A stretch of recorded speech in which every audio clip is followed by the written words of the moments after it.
Hello, everyone, and welcome to the Embrace Home Loans High School Football Recap. I'm Mike Neville, joined by Tim Coleman. We're going to recap Friday night's action around the area and take a quick peek into next week's matchups. First of all, we're going to talk about the games from the Battlefield District this past week. And, Tim, I know you were at Cortland High School as the Cougars and the James Monroe Yellow Jackets, a long-standing rivalry that you're very familiar with.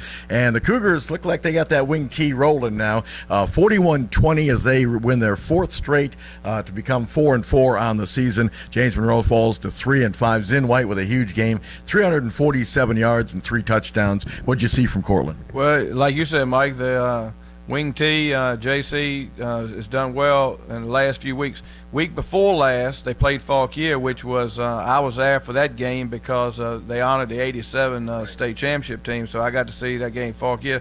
The Fauquier wasn't very impressive, but they really rolled that night, and I think they only threw the ball twice in that game against Fauquier. And the other night against James Monroe, I mean, they're rushing the ball well. Things are starting to come together for them.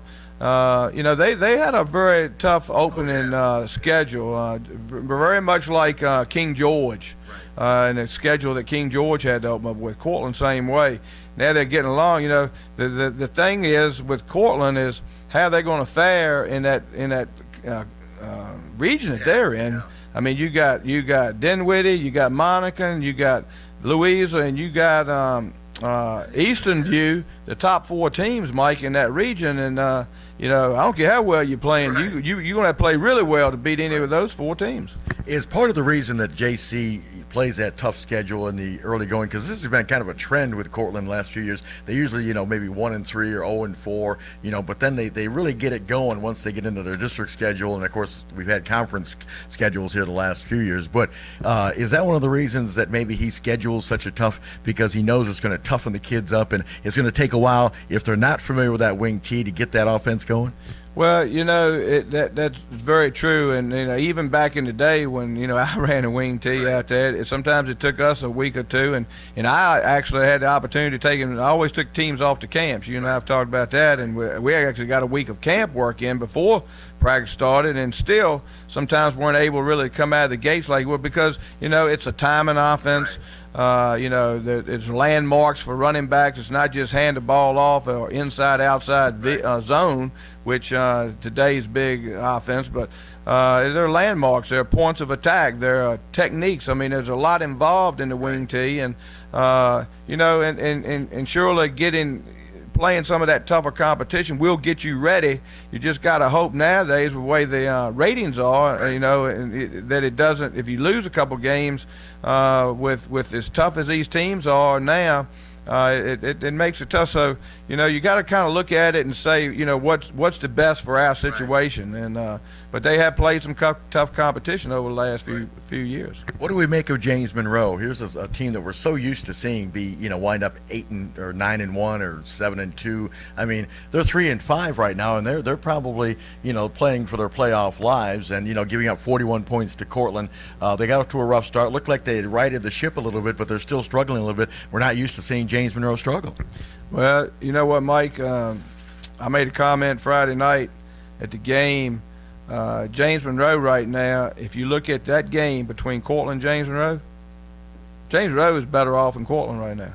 Really? Because of the playoff situation. Right. James Monroe's in that Division III, exactly. Which is a very weak conference region this year. James Monroe is still, they take 8 top teams. James Monroe's got a chance to win that region, Mike, right. With the people they have. I mean, they've got kids that can make some plays. Cortland just came out and with their running attack and just overwhelmed them, and their offensive line and defensive line just imposed their will on each side of that football. And you could see, both teams were trying to establish a running attack. James Monroe was trying to establish a running attack. You can tell JM is a little bit more of a throwing team than Cortland. I was impressed with their quarterback. He's a junior. He's got another year. But if you look at the conference or the regions, I keep wanting to call them conferences because last year they were conferences. Exactly. Now we're back into the region play like we were years ago.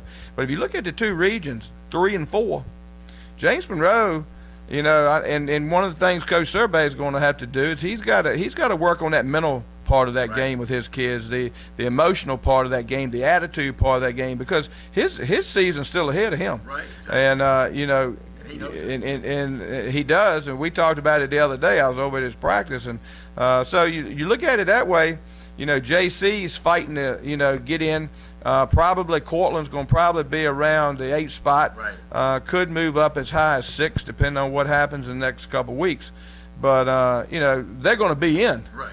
But for them to get out of the region, it's going to be a tough row to hoe. That is going to be a tough task. Whereas James Monroe Yep. getting out of the region, they could very easily come out a regional champion and playing in state semifinals. Right. And it wouldn't surprise you, would it? No, it wouldn't. It wouldn't, because they've got athletes. Right, exactly. And they didn't necessarily play, but you know, you look at two teams and you hear coaches talk all the time like, well, our kids didn't do as well as they normally do. You know, we could have done better. But also the teams that they play have a whole lot to do with what you look like. Exactly. And Cortland just dominated them Friday night. There's no other way to put it. And James Rowe scored one late, and but it was. But you know, when you look at the total big picture, you kind of got to like James Monroe and where they're sitting in that in their region at a Division III team. Exactly right. Elsewhere in the Battlefield District on Friday night, it was King George. They're bouncing back a little bit, knocking off Spotsylvania. Kind of a little bit of a surprise with this one. You look at the records. Spotsylvania was doing well. They're now 4-4. Spotsy is, and 1-3 in the district. Meanwhile, King George 3-6 overall, 2-2 in the district. 28-14 the final. And Cameron Schaub had a big game, 133 yards, and also scored a touchdown. And Jermaine Davis had a pair of touchdowns for King George. So the Foxes, they had a grueling schedule to start the season, and maybe that's paying off dividends. It might be a little too late, though, but you never know. Yeah, I think with King George might be a little too late for them. But, you know, again, you look at the schedule they opened up with, and it's just – and that's what I'm, you know, you don't – I think right now as an athletic director and a football coach, you need to sit down together and look at when you're scheduling non-district games and say, hey, you know, what's the best scenario for our program? Right. And, you know, you don't want to play a bunch of easy teams. It's not going to help you. But at the same time, You want a good mixture. you want a mixture of teams to play in that non-district schedule that will give you an opportunity to establish something. Right. Whereas, if you know, like Cortland this year, like King George, I mean, the teams they opened up with, they didn't have a chance to establish much against those teams because they were a little inexperienced, both of them at the time. And Cortland, though, has picked up the pace enough that they're going to make the playoffs. Like I said, they're going to probably be the worst, maybe like the number 8 spot, and could move up. Whereas King George, right now, Mike, I don't know if they're going to have a chance to get in there and make it. Yeah, seem to be on the outside looking in right now. And one other Battlefield District matchup from Friday night, it was Chancellor winning their second in a row thanks to, we talk about special teams, a blocked extra point enabled Chancellor to escape with a 28-27 victory, and they scored 21 points in the second half. And they, like I say, it's 2 straight wins for the Chargers. Well, they're improving, and with you know, that new coach, that's what, you know, the best scenario for him is seeing some improvement, because he was kind of up against it to start with. You know, he had a bunch of kids that graduated. He graduated a huge class. Of course, we know Bob Oliver retired. He is having some health issues, and of course the staff pretty much all of them stepped down. So this young man had his hands full, back against the wall coming in. But the last couple of weeks, he's kind of got his offense rolling a little bit, playing better. And so that's, you know, when you look at that, that's what he's looking for, is some positives to take in for the offseason to build on for next year. And from what my understanding, by the way, Jeff Pates had a pair of touchdowns in that victory, and Brandon Johnson offensively had 8 receptions, 183 yards and a touchdown. But it seemed like when they won their first game a couple of weeks ago, they went back to kind of an old Chancellor style, like a wishbone, and they went back to kind of more of a ground and pound, which was a Bob Oliver staple, because Jeff Glessner came in, I believe, with kind of a wide open spread offense, and so I commend him for that, you know. And now it looks like he's mixing a little bit more than he did at the beginning of the season. I haven't seen him play, but still, it looks like that system is working now. Well, that game was against King George. They beat King George for their first win a couple weeks ago, and I know Coach Lunsford down there, he's the offensive coordinator, King George. called me after that weekend and said, "Coach," he said they just came out with something we were not prepared for, and they went back to the little wishbone type stuff, which they had run back in the day, back when he played. That coach that's there now played in that system, and and maybe they're going to try to mix some things up a little bit, and they've won 2 games in a row, and like I said, they're building on some things for next year, and that's a positive for him, and to get the biggest thing is for Chancellor. I had them a couple weeks ago. Those kids got to get in the weight room. They got to get stronger. They got to get the JV program where it needs to be and get those kids stronger. And then, with winning a couple games, he's getting to that point where he's got something to build on. And injuries hurt because I believe their senior quarterback came back and played Friday night. He had missed, I believe, 5 weeks with an injury. So that certainly, and we know that injuries derail seasons. Just ask the Boston Celtics with regard to Gordon Hayward right off the season opener. Exactly. As a matter of fact, the young man got hurt in the game we did, I think the second week against Liberty. And I tell you what, their offense, they were moving the ball some, and then when he got hurt in that game, and the other young man had to come in, and you could tell, he hadn't taken a bunch of reps all week, and things were very slow the rest of that game. But then he did a better job too for them, and now they got the starter back. But I think the starter's a senior, I think, Mike. So, they'll be looking to these younger kids for the future. Right. Exactly. All right, this is the Embrace Home Loans High School Football Recap. We're going to take a break. When we come back, we'll go around the Commonwealth District. There were a couple of surprises. We're going to tell you about it when we come back. Stay with us.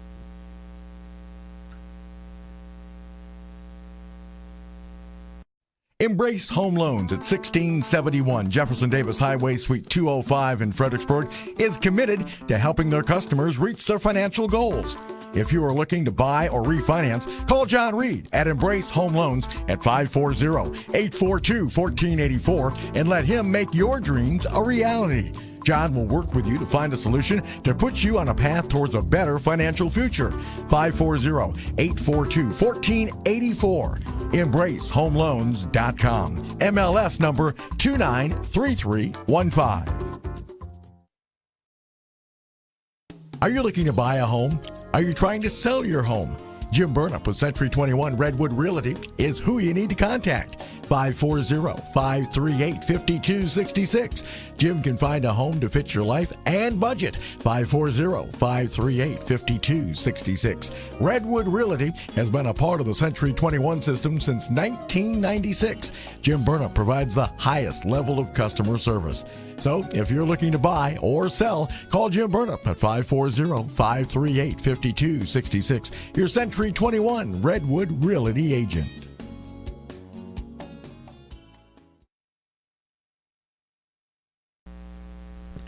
And welcome back. It's the Embrace Home Loans High School Football Recap. Mike Neville and Tim Coleman along with you. Just went over the Battlefield District scores from Friday night. Now the Commonwealth District. And I guess, Tim, the big surprise. I'm not going to rate this as a big surprise because Brook Point and North Stafford, when they play, Brook Point plays them tough. But, North Stafford was averaging, I think, nearly 40 or 50 points a game. They were held to 21 points on Friday night by that Brook Point defense. Brook Point wins at 24-21. I think the Blackhawks could be one of those teams in the upcoming playoffs because they're going to make it. They're 6-2 overall, 2-2 in the district. I think that's a team that could be dangerous. Well, I saw Brook Point early in the season against King George, and you can tell they Tommy Buzzo, he does a good job over there with those guys, and they're well coached and got athletes. Right. And you look back on this game. It didn't really surprise me that they pulled off. You might call it an upset, but I thought they would play North pretty tough, right, especially after a few weeks ago. You remember North lost to Massaponax in a shootout game. So I knew that Brook Point would be able to move football some on them. So that game didn't really surprise me as much as the fact that, once I saw that North had dropped that game to Massaponax, and not that Massaponax is a bad football team. Right. But Massaponax maybe not quite as a potent football team as they've been in the past. Right. And, it was a shootout, like 49-45. Right. So I knew that Brook would be able to move football against them. Exactly, and they did. Paul Pierce, I think that's Rogers' son, connected on 11 of his passes for 166 yards and a touchdown. They did do a nice job of trying to stop Devin Ford, who, of course, is the premier back in this area. He did still ended up with 161 yards, and I believe he scored a touchdown as well. But, again, both teams 6-2 overall, 2-2 in Commonwealth District play. Now moving on to Mountain View and River Bend. This one came right down to the wire, and it was Peter Fulton as he connected on a 31-yard field goal with less than 5 seconds left, and that gave Mountain View a 24-21 win, really damaging River Bend's playoff hopes. And again, 24-21, and Lou Sorrentino's got them at 500, 4-4, 2-2 in the district. Yeah, and that's probably the game of the week that surprised me the most is River Bend dropping that game to Mountain View, and you know, you can't ever count a Lou Sorrentino team out because Lou is a good football coach and he gets those kids prepared week to week to play and does a good job with them. So, but it did surprise because I knew coming in to this season, Coach DeMarco and I talked several times, and we're good friends, and I knew that he was really looking forward to this season. He really thought he had some good, talented kids, maybe one of the most talented teams that he's had. And so I think in a way he probably feels like maybe over at River Bend that those kids maybe have underachieved a little bit this year. And should also make a note, and I'm not taking anything away from the Mountain View win, but Brian Millar, the big stud running back for Tony DeMarco's River Bend team, out for the third straight game, I believe, because of an ejection. So that certainly helped. Now, Maceo Christmas did fill in 107 yards and a touchdown. Tyler Haskins rushed for 131 yards for Lou's Mountain View Wildcats. He also passed for 144. So looking at those stats right there, Tim, good balance. You always like that run-pass balance. Yes, and like I said, you know, year in and year out, Lou has that Mountain View team right there, and you know, some years strong. But you know, when you can take some average talented kids, which he's pretty much got this year, but he's been right there and he's competing with them. And like I said, you know, this past week had a big win over River Bend, and over the last couple of weeks, those kids are playing better and they're progressing, and I'm sure that's what he wants to see from his team. Right. We talked about surprise teams this season. The Stafford Indians have to be labeled as that because they're now 7-2, Tim, and a nice win over Massaponax. And we were kept wondering, when is the going to catch up with Massaponax?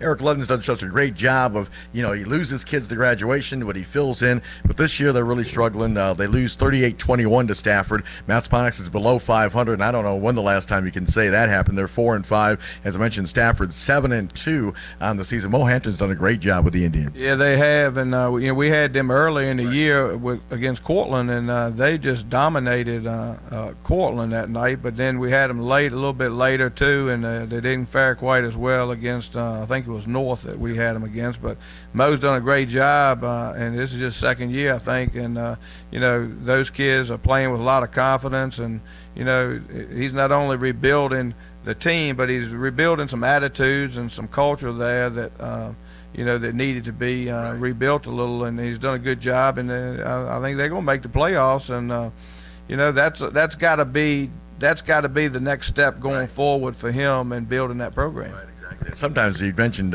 getting that attitude, you know, that they're so used to losing, but turning that around is that's half the battle. I mean, you can have talent, but if you get that winning attitude going. You know, the night I was over there a little early. I always like to get to the games early, talk to the coaches a little bit about, you know, what they see as keys for the game. And some of their players came out for the kicking game, and they had T-shirts printed up at Stafford, and on the back of the shirt it said "New DNA." And I said, you know what, that fits this group right here, what they need, and you know, they've done well this year. Whatever it takes to get it done. Lavelle Armstead with a big game for Stafford, 143 yards and a pair of touchdowns. And Jalen Smith also with a good game on the ground. He rushed for 90 yards.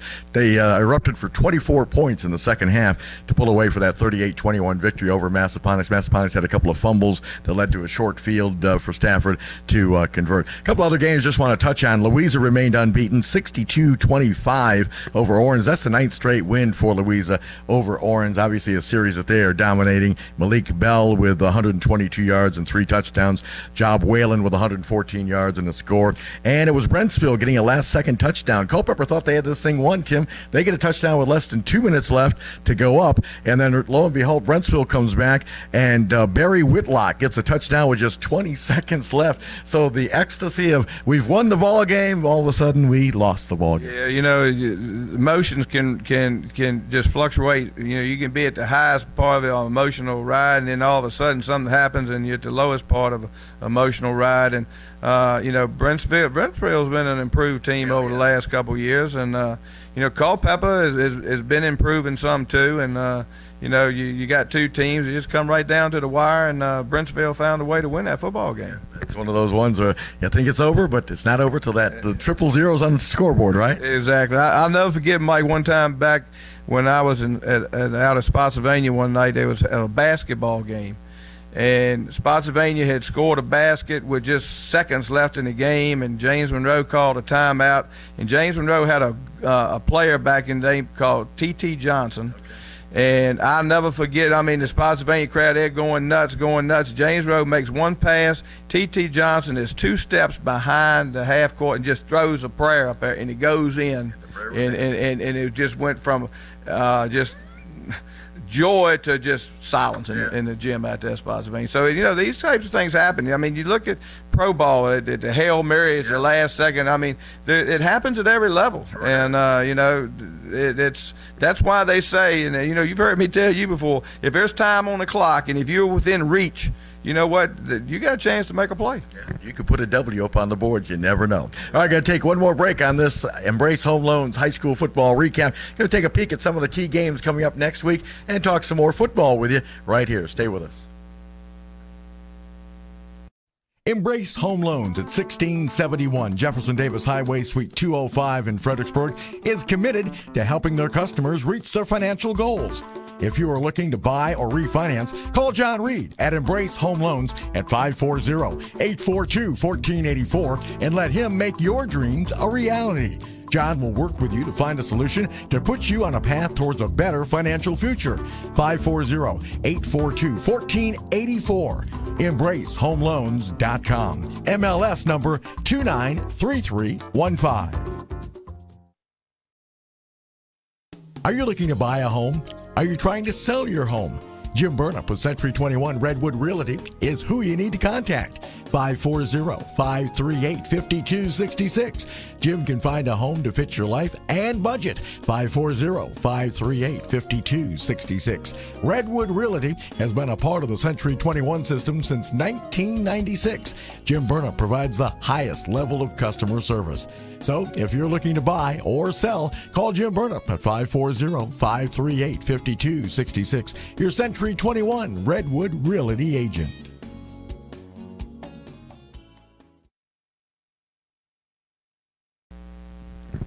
And welcome back. It is the Embrace Home Loans high school football recap. Mike Neville and Tim Coleman along with you. So we've given you the scores from the Friday night action. Let's take a peek at some of the key games coming up this week, Tim. In the Commonwealth District, River Bend clinging to playoff hopes. Not going to be easy. They travel to North Stafford to take on the Wolverines. However, and saying that, River Bend's got a pretty good defense, but they're going to have their hands full with Devin Ford and Ravenel. Yeah, they're two good athletes, Mike, and sometimes those two young men are making plays, and you can do this sometimes when you got those kinds of kids, when there's not always that great blocking up front. They're still athletes enough to make plays and hurt your defense when you think you've got them stopped and contained. And, River Bend's going to have their hands full, and, because we know, what type of athletes they both are from North. We've seen them, both in action. Exactly. And I'll tell you, in the game I got highlights of against Briarwoods, Bravenel made 2 great ball fakes, stuck it in the belly and pulled it out, and I really thought the runner had it, and he ran around and scored a couple of touchdowns off those. Also, Stafford at Brook Point. This will be a good one. Both teams coming in at 7-2, so this will be a good one. And I like Brook Point to win this. They're at home, but still, Stafford has surprised me. They've beaten a couple of teams that I didn't think they'd beat. Well, I feel the same way. You would think that maybe the small difference is Brook Point having home field advantage that night. But, you look at teams anymore that play each other in Spotsylvania County and in Stafford County. I don't really know, Mike, if home field advantage is really all that much anymore.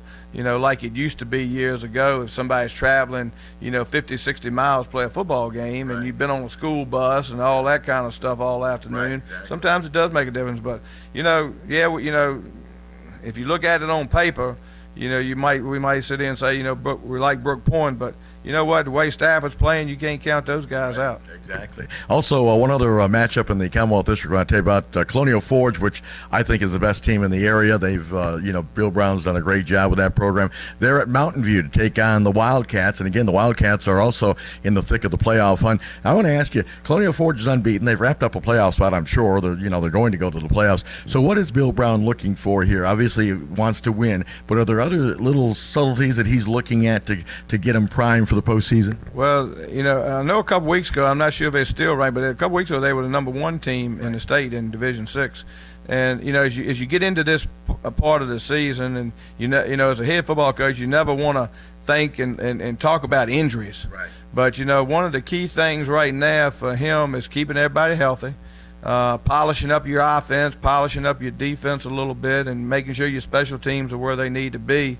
And the biggest thing is you want to go into those playoffs with some momentum. Right. But at the same time, if you get a chance to rest some kids up, you get the game under control, you might want to think about getting some kids out of there and get them rested up a little bit. Exactly. And we've talked many times, he's got a senior quarterback that has been there for 2 or 3 years. That's such a luxury to have because he knows the system and he has been playing very well, Ethan Garwood, this season. In the Battlefield District, we got Eastern View at James Monroe, and Eastern View has just been unbelievable. They had a bye this past week, but they have just been rolling through the district, and this could be a tough test for Coach Survey. Yeah, and it's going to be another situation, I think, Mike, with Coach Survey is, he's looking for a little consistency, trying to keep everybody healthy because they're going to make the playoffs in Division III. It's just a matter of where they're going to end up. And Eastern View right now, the other week they were fourth, because that, to me, that's one of the toughest regions. Between 1 to 6 that's out there, because any 4 of those teams could be a top team if they were in another region in AA. Yep. Those 4 teams could be the 4 finalists in the state of Virginia, but they're not going to be because the only one's going to come out of that region. There are going to be some good teams going home in that region, that's for sure. And Chancellor at Spotsy, now this one all of a sudden takes on an interesting meeting. We got Chancellor coming in with a 2-game winning streak. Spotsylvania has got playoff hopes in their minds. They're getting closer and closer. They need a win to solidify their points and hopefully secure a playoff spot. Yeah, well, 2 weeks ago, I had the honor of being in Cortland. They were honoring the 87 team. This coming week, they're actually honoring the 97 team out at Spotsy. Bill Swink and the administration staff wanted to do that, which I think is good. And also going to be the TV game, so I get to be there with the team and do a little commentating for the game. But I'm all over the place.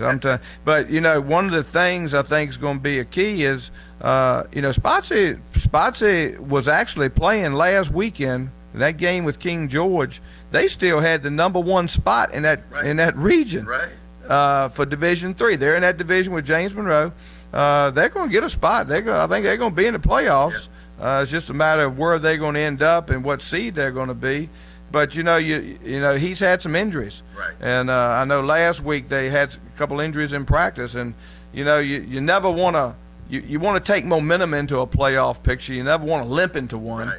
And because those teams that take that momentum in usually come out of there pretty successful, and so it's going to be an important game for both of these schools. Spotsylvania, as far as where they're going to be, where they're going to end up in the region and in the seeding, they're going to make it. Right. And Chancellor, again, they're wanting to get some more momentum to build on for the future. Right. Exactly right. So it should be a good one. And it's a county rival, which, you throw the records out when that happens. Exactly. Was 97, was that the last state title team for you? 97, yeah, that was the last state title team. We got back to the playoffs in 98 and 99, I think maybe 2000, but we lost in a couple regional games later. But that 97 team was the last state championship team, yeah. Well, besides doing a TV game, I know you'll have a lot of fun reminiscing with some big ex-players that'll show up, I'm sure, and it'll be a lot of fun. Yeah, I was just trying to put down on paper. I talked to Coach Norman Pates, and who's going to try to come back. He's down in North Carolina. He's a big Rollins rep, regional Rollins rep from Rollins Sporting Goods, and he was talking about trying to honor some of these people. When we started looking back, and you got Steve Dials, the athletic director, has passed away. Vic Bridie, the offensive line coach, has passed away. Ronnie Doggett, remember that name? Sure do. Tight end and defensive end. Sharon Bird, who was y'all's MVP the state championship day, he passed away. And then a young man by the name of Chad Boggs has passed away. So, there's been some things, and I told Bill, I said, we need to say a little something about those people and recognize those people and their families. I know Ronnie's dad took that, losing Ronnie Doggett very hard, but he's a great guy, and I know you have a lot of fun, and that'll be great that they're honoring that group, and deservedly so, because winning a state title and everything. Well, that's going to wrap up this edition of the Embrace Home Loans High School Football Recap. For Tim Coleman, I'm Mike Neville. Thanks for watching, everybody. Embrace Home Loans at 1671 Jefferson Davis Highway, Suite 205 in Fredericksburg is committed to helping their customers reach their financial goals. If you are looking to buy or refinance, call John Reed at Embrace Home Loans at 540-842-1484 and let him make your dreams a reality. John will work with you to find a solution to put you on a path towards a better financial future. 540-842-1484. EmbraceHomeLoans.com. MLS number 293315. Are you looking to buy a home? Are you trying to sell your home? Jim Burnap with Century 21 Redwood Realty is who you need to contact. 540-538-5266. Jim can find a home to fit your life and budget. 540-538-5266. Redwood Realty has been a part of the Century 21 system since 1996. Jim Burnap provides the highest level of customer service. So if you're looking to buy or sell, call Jim Burnap at 540-538-5266. Your Century 21 Redwood Realty agent.